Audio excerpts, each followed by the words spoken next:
Hello, everybody. This is your telescreen has been taken over by the Foreign Press Association in New York. And we have today Masha Karp, who discusses Orwell and the Soviets. Masha wrote a fascinating book, George Orwell and Russia. I don't know if this is the right way around, but it has the iconic poster, which I don't know whether you claim credit for the discovery, about where 2 + 2 = 5 came from, which was from a Soviet propaganda poster in the 20s in connection with the 5-year plans. I must say it shows that they had a lot missing in propaganda, because the Soviet worker scrutinizing his machine tools through a caliper looks extremely sinister, looks like an evil genius from a science fiction movie. But I suppose he might have been a KGB machine tool worker. Who knows? So was it the KGB then? No, it was a Checo. No, but nonetheless, this is the era we're discussing. So I first met Masha, I think, over 20 years ago. It was an anniversary of 1984. It was exactly 20 years ago, because it was Orwell's centenary. He was born in 1903, and there was a conference in 2003. I think that's where we first met in America, didn't we? Yes, indeed. And it was a very distinguished gathering. I mean, there was Masha, there was me, but there was also Robert Conquest and Christopher Hitchin and other sort of luminaries who had made a life study of Orwell and of what he stood for. So it was, there was contention, as there always will be. I mean, Christopher Hitchens was there for a start. So contention is us. Tom Cushman from Wellesley, who was the host of the occasion. And it was there I discovered, for example, and I've been reading Orwell. I think I read 1984 when I was between 8 and 9 years old. I was a precocious little brat. I probably would have denounced my father given half a chance. But Orwell had always meant a lot for us. And then Masha was explaining some of the background, because she was the only one of us, as I remember, who had actually lived in the society that, in a sense, quote, inspired, end quote, the world of 1984. Although that's not quite true, because Orwell's time in British bureaucracy and British academia played some part in this as well.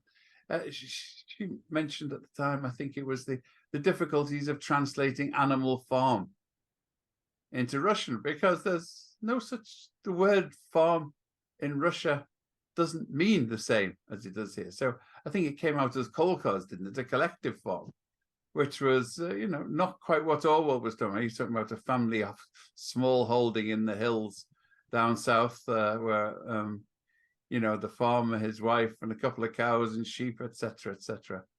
So it was a different context, but regardless of the farms and regardless of the rest, there was no difficulty in translating the concept, Masha reported, because people wanted to know, how did Orwell know all this? He hadn't lived there. How did he know what living in a totalitarian society is like? And at the time, I thought, you don't actually have to live in a totalitarian society with rubber truncheons to know about thought crime. I had emerged from Liverpool during a Trotskyist takeover in Liverpool, where thought crime was measured out in dollops. And, apart from occasional invitations to have my leg broken, there was no doubt that people motivated themselves because their inner compulsion, their inner fear, which was, I think, where Orwell really came in. He showed how people are motivated to police themselves. But Masha's book expounds on this. So you've had a mixed reception. The other part you had was, I think a lot of us hadn't quite realized that Orwell's aunt was quite such a radical, and that he had exposure to people with direct experience of Russia. And, to be honest, he never really acknowledged this background, but he must have absorbed some of it.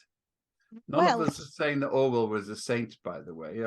All idols have feet of clay, and okay, his clay was far better quality minerals than most, but he definitely had them.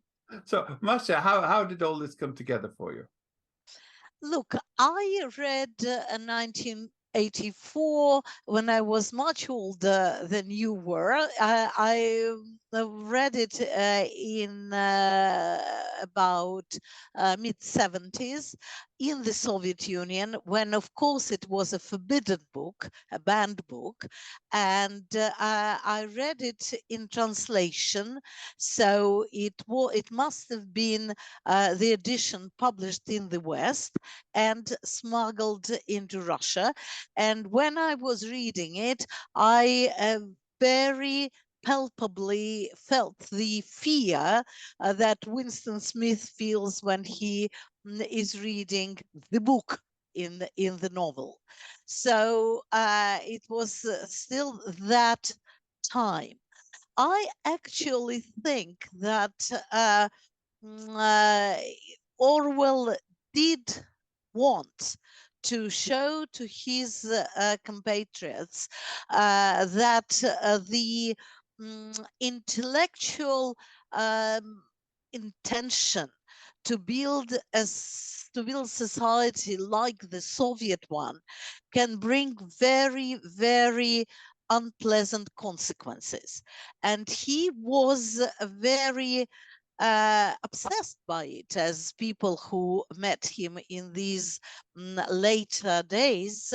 He was scared and he was obsessed that the ideas of the British socialists, of his friends, of people who were on the same side with him, that they do not fully realize what might happen if these ideas are developed to the full, as he says somewhere, that I brought these ideas or took these ideas to their logical consequences. Now, that was when I started out to explore it all. It wasn't quite clear to me how much he knew about Russia, because Ian, as you rightly said, Orwell never acknowledged his sources.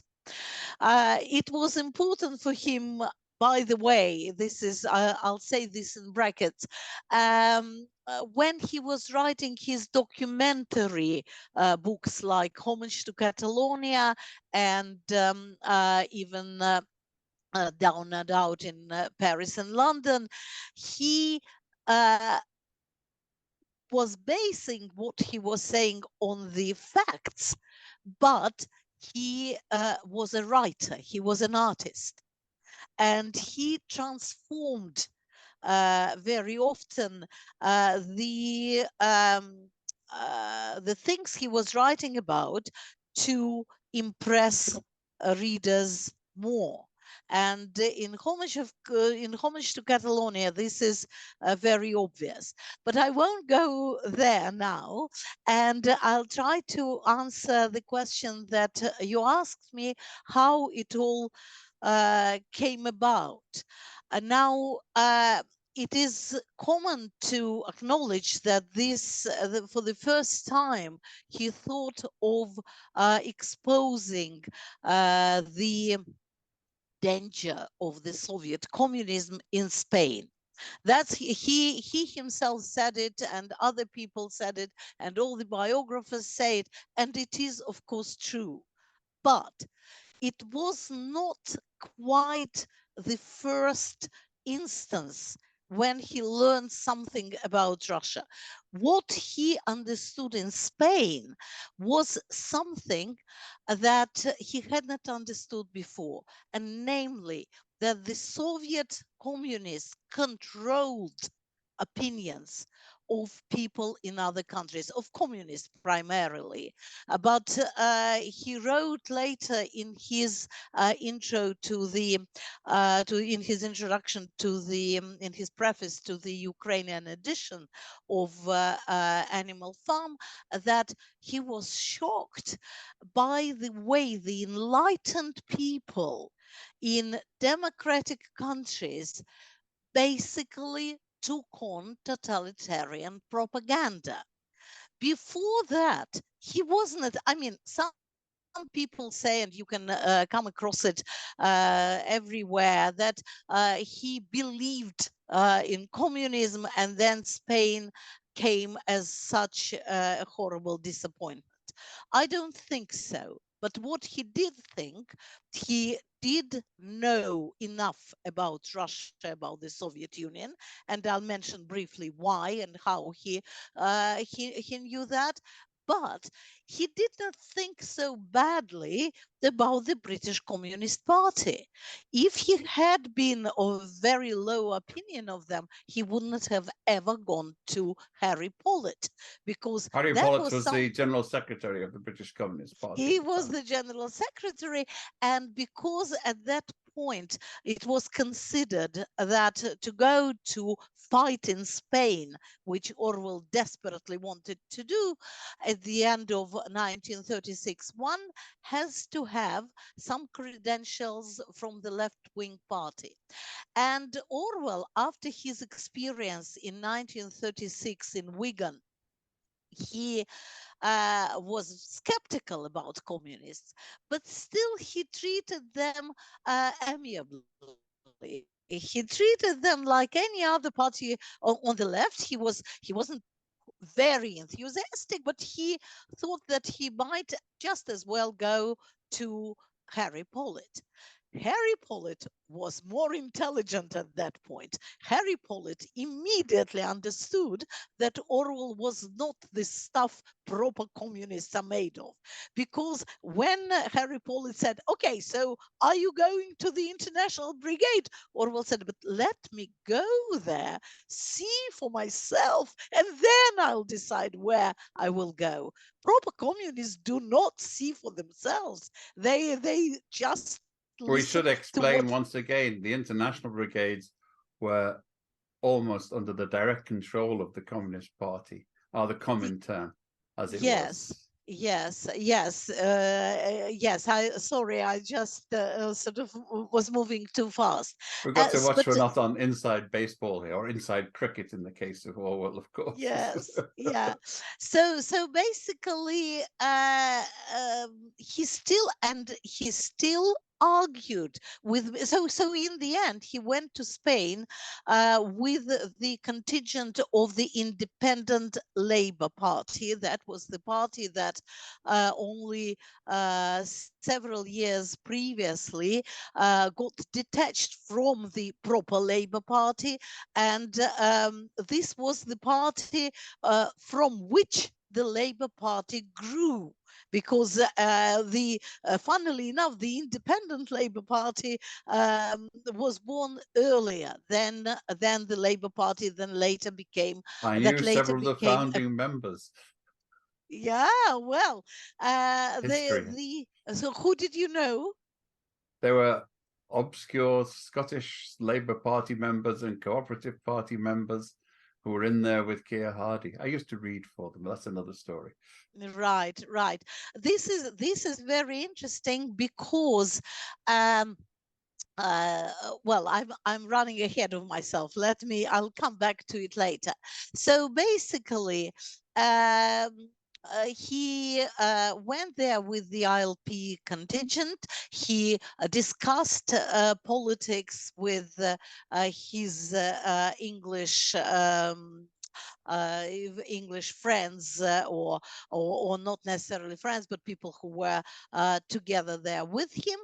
And they discussed everything, and Orwell was planning to join the International Brigade already when he was in Spain. And Trotskyists, who happened to be there, like Harry Milton, the man who, or the American who Orwell doesn't name in Homage to Catalonia, but we know definitely from his memoirs, from his son, from the papers he left, that was the man who tried to talk Orwell out of going to the international brigades because he was sure that Orwell would be shot immediately there, and he might have been right. But he had been a Trotskyist, and he came to fight fascism in Spain without ever, well, maybe ever, but I don't know, but without being at that point infatuated by the communists and the international brigade. Orwell still at that point, he gave it a benefit of the doubt. He wasn't so sure. Now, let me come back and say very briefly why why I think he was skeptical of Russia and of the Soviet Union. There were at least two influences. In fact, I'm sure there were more. Yes, his aunt, his favorite aunt, Aunt Nellie, was a partner of a rather remarkable man called Eugenio Lanzi. So this wasn't his original name. He was born Eugen Adam.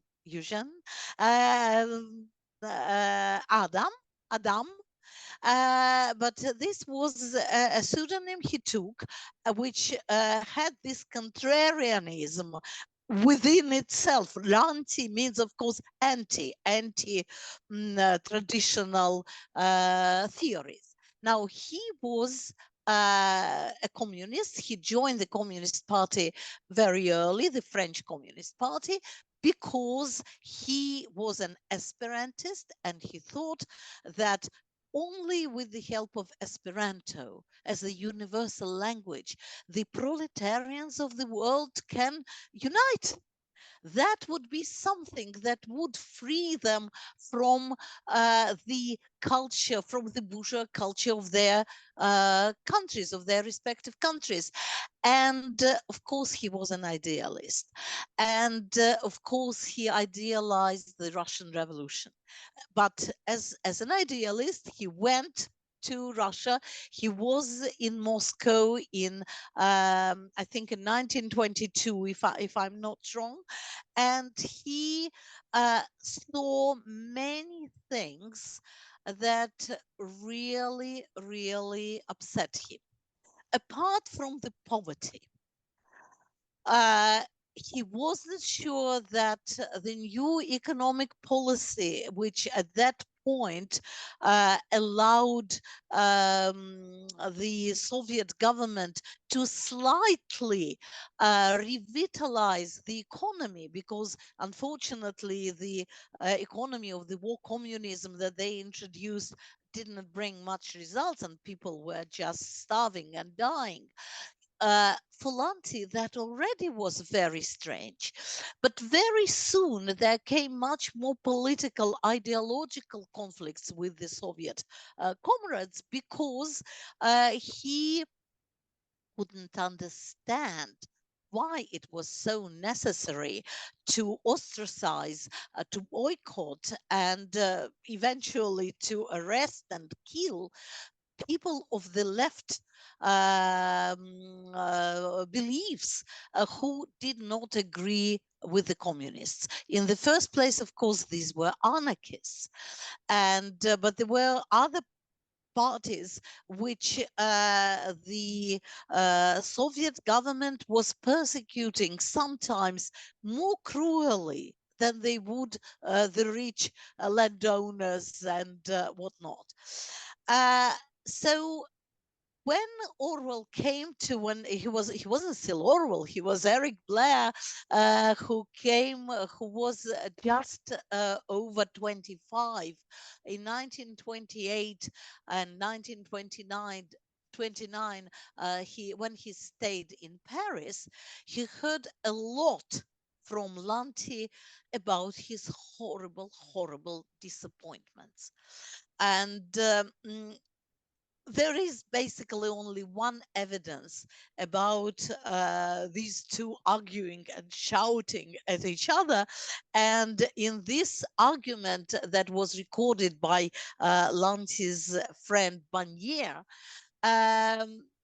Orwell was seen as someone defending the Soviet system, while Lanti was criticizing it. I take it very much, very skeptically, because in anything that Orwell was writing, in everything that Orwell was writing before even he went to Spain, either in Down and Out or in The Road to Wigan Pier, we can't find a single good word about the Soviet Union. He calls Bolsheviks half gangsters, half gramophones. He talks about the stupid cult of Russia. And this influence, the impulse he received from Lanti was supported by the landlady he stayed with in London, and who also was his employer. She was a friend of Aunt Nellie, so the role of Aunt Nellie's is treated in my book not only in chapter 1 but also in chapter 2, where I talk about his move to London. This woman was called I'm always warned that the Welsh pronounce this name in a very specific way, but I will pronounce it as I was taught, and this is Mifanwi. Mifanwi I'm not going to Westrope. try to Some correct you, people even though say my it's name is Williams. different. Say it again. Yeah, I couldn't I'm not quite going to try to get correct you, even though my family name, Williams, is Welsh. Oh, right. Okay. But anyway, One of the issues I want to pick up here is this. yeah. Orwell was very disparaging about Esperanto. And, you know, there are always questions about to what extent it influenced Newspeak. And I think you correctly suggested Basic English by Lancelot Hogben was more of an inspiration. But Esperanto must have been part of it. The whole romantic, idealistic idea of producing a language from scratch. I've actually studied Esperanto and enjoyed it, and I can see there's a place for it. But is it so important as the Soviets did, where they actually went and extirpated all the speakers, which they did in the 30s? In the 20s, they issued postage stamps in Esperanto to celebrate its part in the universalism that socialism was associated with. By the 1930s, Chuvia Parolon and Esperanton was enough to get you shot. This is true, but that basically, I think this history of Esperanto in the Soviet Union, it reflects incredibly well, just precisely well, the fluctuations of the Soviet attitude towards the rest of the world. Because when there was an idea of the world revolution and the idea that workers of the world will unite, that was this fantastic support for Esperanto, and workers were encouraged to write letters in Esperanto to their friends, and well, not to their friends, but to workers in other countries who became their friends. And these people wrote them about their own lives, and the Soviet workers quite sincerely were saying how wonderful it is in the life in the Soviet Union. We hope that you will have your revolution soon and your life will be as wonderful as ours, because there was still this tremendous enthusiasm for the revolution, which was completely stamped out when the idea of the world revolution was given up by Stalin. And there is an incredible interview, which I hadn't known previously, to an American journalist who asks Stalin, I think it's already 1936 or something like this, quite late 30s, asks Stalin about the idea of the world revolution, and Stalin says, I think it's a misunderstanding. We have never wanted the world revolution. And this baffled correspondent says, misunderstanding. Is it a tragic misunderstanding? And Stalin says, well, tragically comical.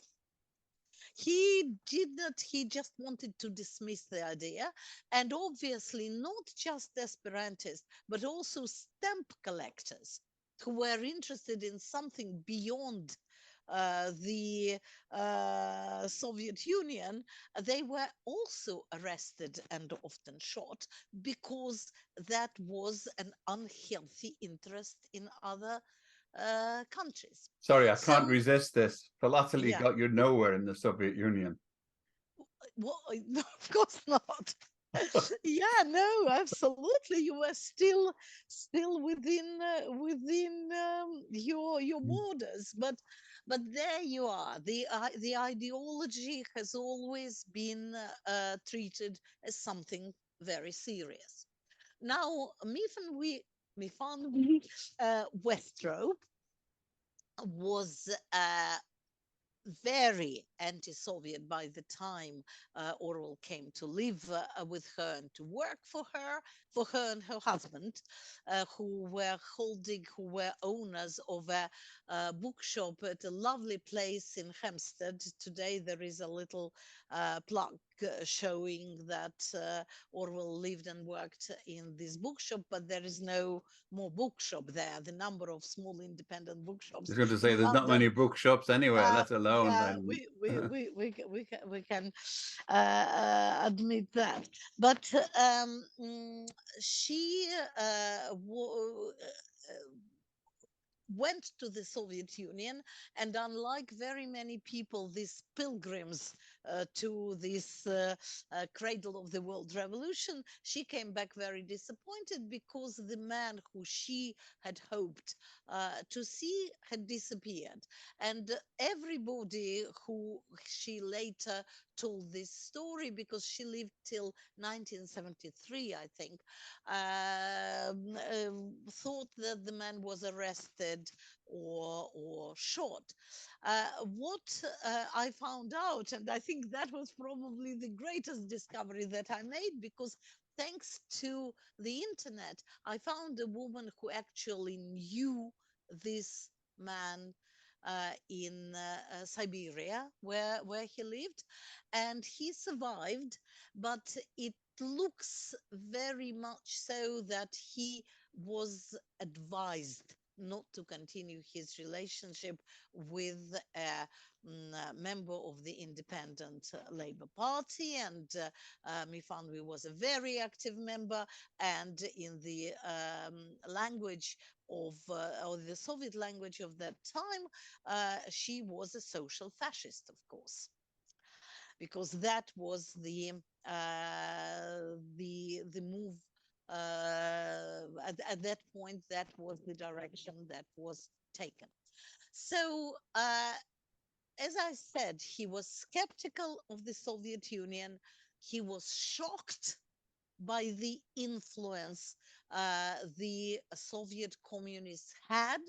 He was shocked by the authority and by the power the NKVD, this is People's Commissariat of Internal Affairs, had in Spain, because obviously because Stalin was supplying weapons for the Republicans, the Soviet Union had quite a lot of influence there.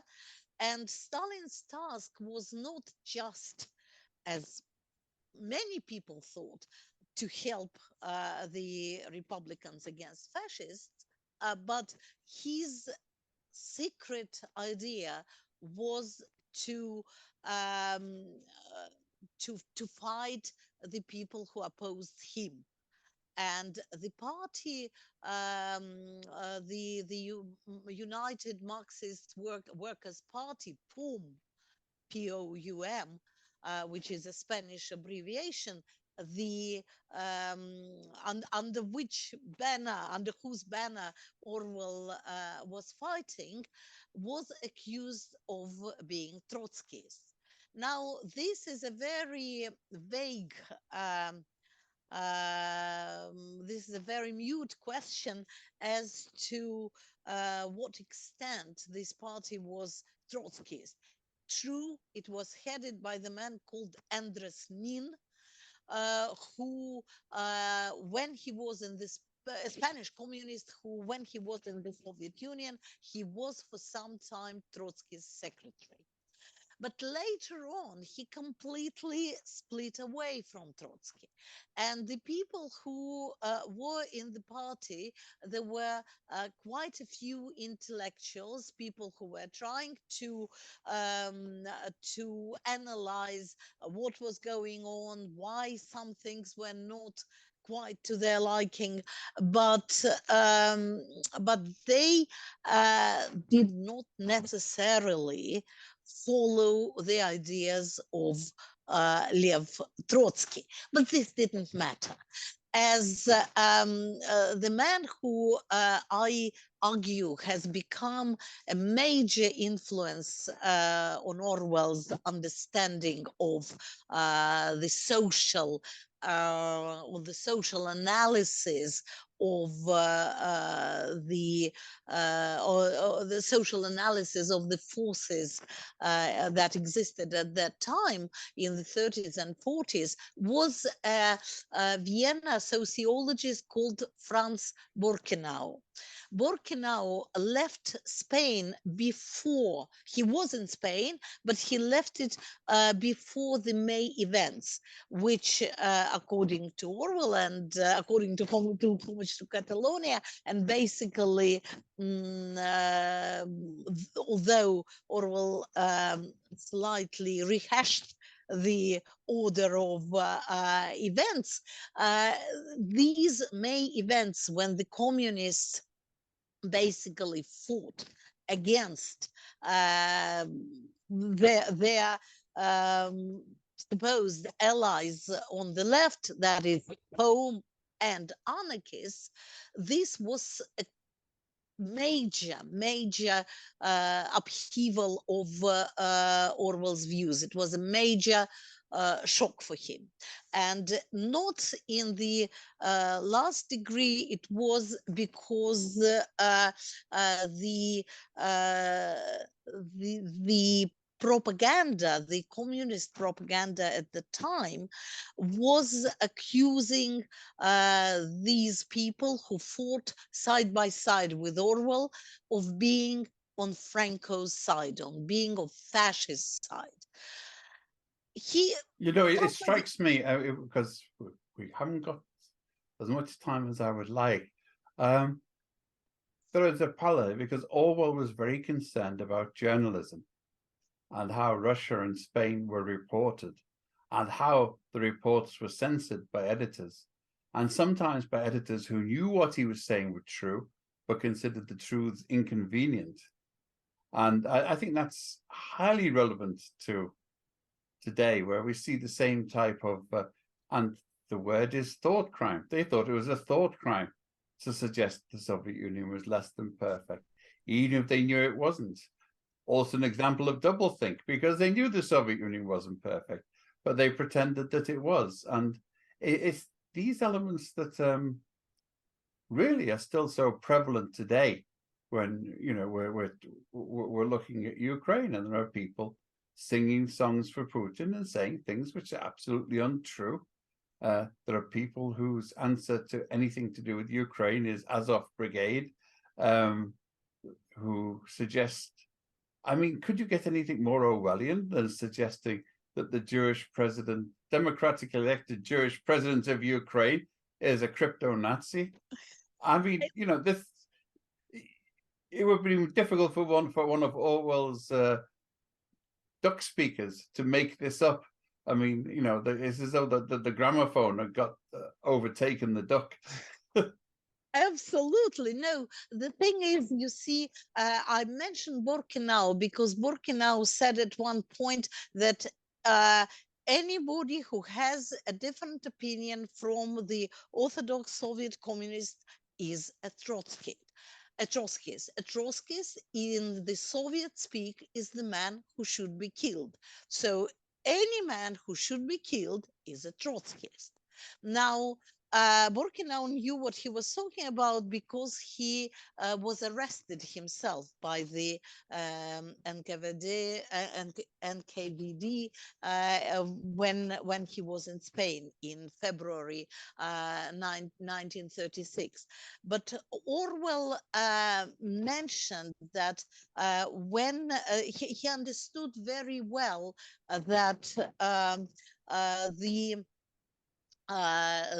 he understood very well that this accusation of Trotskyism or of fascism was just a very convenient accusation. And when even today, when the Soviet propaganda talks about Ukraine, they're saying Ukrainian Nazis. All of them are Nazis.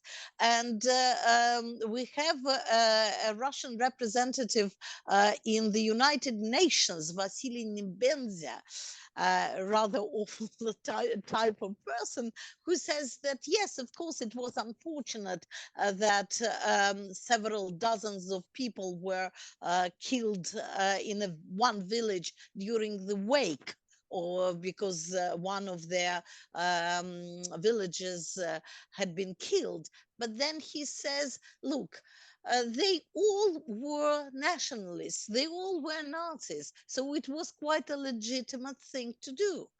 And the United Nations is keeping silent at this point. This is something that calls for Orwell, because Orwell has always understood, yes, there is a lot of evil in the world, but you, as somebody living in a free country, somebody who is at least nominally democratic, you can't say what Comrade Stalin does or what Comrade Putin does, for that matter, is correct, because you know it isn't. And that is why, I mean, I had a very strong political impulse when I was writing this book, because I've been living in the West, in Britain, for over 30 years now. And for me, it was very clear, not only since the start of Putin's reign, but even under Yeltsin, when the first Chechen war started, it was absolutely clear that Russia is not going the way that the world was dreaming of when the Soviet Union collapsed, when the Berlin Wall collapsed, and when everybody hoped to see Russia becoming a normal country, or at least less brutal, less aggressive, less oppressive country. It was clear to many people still for 30 years, and I was in journalism these 30 years, I could see that people prefer turning a blind eye to it. They prefer pretending that, well, every country has its own problems, and Russia is democratic, Russia is capitalist, and of course it's just growing, it's changing, and nothing dreadful is happening. and there were awful things happening, like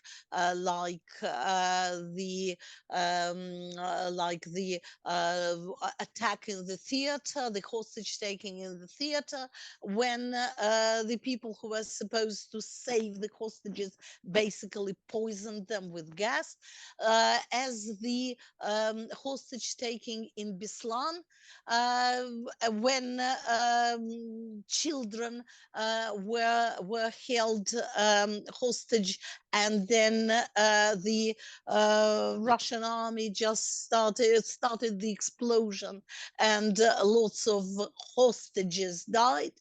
I remember during the theater hostage taking, both Bush and Blair congratulated Putin on the wonderful handling of the hostage crisis, because that was the atmosphere all the 30 years that I've been living here. Could we walk it back one more? Because you're talking about, I mean, the habit of mind. It's not necessarily due to on ideology. It really is a totalitarian habit. But you know, the original sin of Mikhail Gorbachev, might have been when on Chernobyl he decided nothing happening here, move on.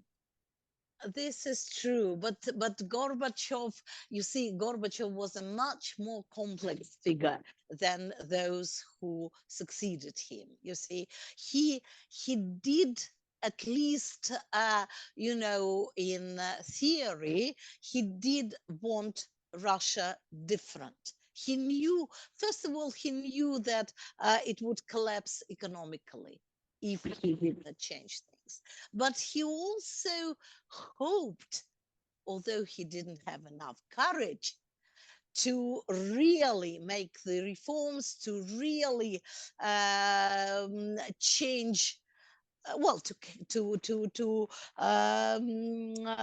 ban the KGB. You know, he did not even do that. One of the things that I thought at the time, and I'd like to, because it is relevant, it's not just me ventilating my fevered opinions, but part of Gorbachev's failure was he thought that you could reform a society by decree. From the top, he had the old Soviet habit, and he thought all he had to do was to sign a decree. Everyone be nice from tomorrow, and everyone would be nice, while leaving all the apparatus of unniceness behind. Look, but this might be true, but still he opened up. No, I'm speaking in this support. I mean, it was a valiant effort. Yeah, he opened it up. But to come back to Orwell, I think we should. It's just that the later in Orwell's life it went, the clearer he understood how dangerous this totalitarian thinking might be. And we've named just the three main influences: Lanty and his early anti-Stalin stance, Mifangui Westrope, who was so scared and so disappointed in what she saw and what she heard in the Soviet Union. Then, of course, the Spanish War, where he saw probably for the first time the power that propaganda based on lies has on people's opinions. That was then. Since then, as he did say himself, every line he wrote was for democratic socialism as he understood it, and against totalitarianism. Now, it just a thought that came up because you mentioned, and I hadn't realized this, that the Esperantist Lancy actually wrote some very revelatory documents about the Soviet Union, its life.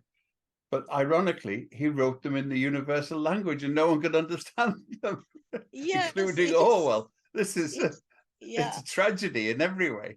It is such a tragic paradox, you know, when somebody writes a universal language, and then if he had written them in French, you know, in France, there was, unlike Britain, I must say, at that point, late 20s, early 30s, in France, there were over half a dozen of people who already, people on the left, I mean, there were quite a few people on the left who understood the dangers of the Soviet system. And one of them was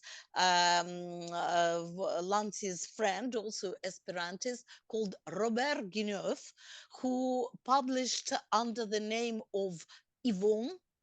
And this man, because he had worked, he'd lived 10 years in the Soviet Union. He worked there. He knew how the system is organized. He knew how workers lived. And what he wrote was later reviewed and very much taken on board by Marie-Louise Bernieri, who was a remarkable woman, unfortunately who died tragically young. She was, on the one hand, she was a daughter of Camilla Bernieri, who understood also the anarchist, who understood the dangers of the Soviet approach, and was killed, most likely that he was killed by the NKVD also. On the other hand, she was the wife of Bernard Richards, the man who we who did all these wonderful photographs of Orwell, which we have in, you know, in this book, George Orwell at home. And there are plenty. He was also an anarchist. He was a friend of Emma Goldman, and he published a newspaper about Spanish events. Orwell was friends with him. So Marie-Louise Bernieri wrote a book, Workers in the Soviet Union, where she based a lot of her research on Yvonne's data. So this is, of course, about the French situation then. Very briefly, how Orwell got his information later. He was friends with Gleb Struve, a Russian emigre, who provided some little detail, but which was fascinating for Orwell, about the disappearance of facts from Soviet history books. He also got some information from just ordinary people in Britain. There was a journalist called Frank Barber, who sent him a story, who on seeing Orwell's columns in Tribune, he sent him a story about their attempt, his newspaper in, now, where was it? Leeds. In Leeds. You're right. In The Leeds Leeds. Weekly Citizen. Leeds Weekly Citizen wrote about Alexander Barmin, one of the early defectors from the Soviet Union. And readers in Britain and England, they couldn't believe that was true, that the man somehow ran away from the Soviet Union, from this paradise. And he wrote to Moscow. And in Moscow, they said, Alexander Barmin, this man never existed. And, you know, that also fed into Orwell's imagination. And when he paired it, as I remember, with the British government was sponsoring celebrations of the foundation of the Red Army, and for all of his many faults, Trotsky was not insignificant in the foundation of that body, and yes, he completely disappeared. He was pushed off like Yezhov into the river. From one of those photographs. In the photographs, yes. That was, he followed all these little detail, and his article, The Freedom of the Press, which was meant as a preface to The Animal Farm, but later on he, you know, his artistic sense in a way, was more important for him than his political sense. He thought, probably, we don't know, of course, but he probably thought that Animal Farm stands on its own, and he doesn't need to do this preface about the horrible role of the British intelligentsia, which did not want to see the horrors that were Can happening we there. rehearse this one now as well? Because I think, round about the time that we met, the controversy re-erupted about Orwell's alleged snitch list.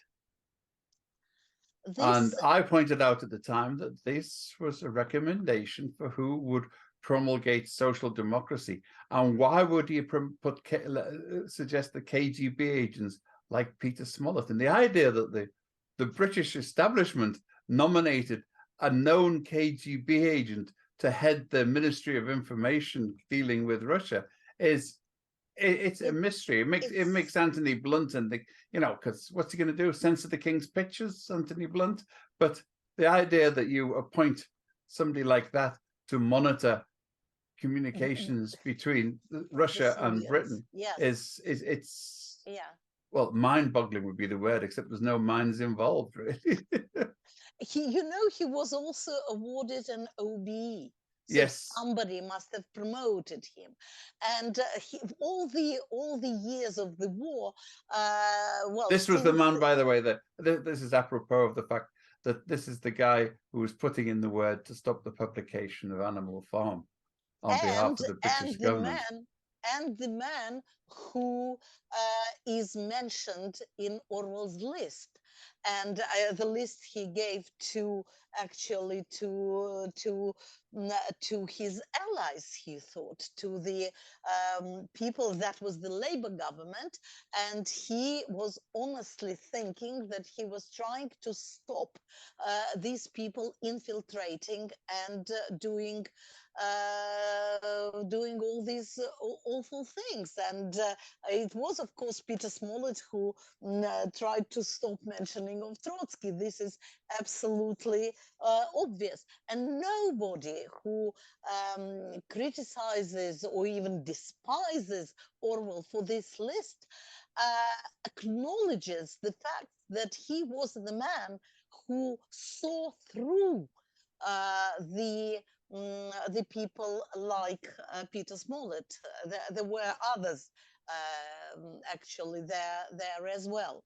So he went by his nose. I mean, the vitriol with which he pursued Connie Ziliatkis, who I knew very vaguely as a as an early crypto. I knew a lot of these people, by the way. Well, who so were in the Labour Party, yeah. and they were. I know people who were ordered to join the Labour Party by the Communist Party, and at the time I thought it wasn't that bad. They were nice people, and a bit like Orwell, because Orwell regarded himself as a Tory anarchist, didn't he? And he was at an earlier stage, yes, he did. But he was also quite how should we say, very wide definition liberal. I mean, he did alter the final text of Animal Farm, so he'd be fair to Stalin, who he thought showed courage over the siege of Stalingrad and the attack on Moscow. Now, you don't get much of that degree of open-mindedness on the other side very often. Well, Orwell, A, was a romantic, B, he was a writer. So the way he wrote about things was very often colored by these perceptions. But his nose, as you said, was always, in the right, his heart was in the right place, and his nose helped him to make judgments about the political situation at the time. And I'm sure that I was actually very interested not only in discovering these connections with Russia, but also reading about some remarkable people in British socialism. I didn't know them, unlike you, and also people who were acting in the 30s. They were really, some of them were remarkable people. I didn't know, for example, that Citrin, who Orwell didn't like at all, that he, together with the man called Adler, also in the trade union movement, that they sent a telegram to Stalin when the first Moscow trial happened, saying this is not the workers' justice. This is not how this should be.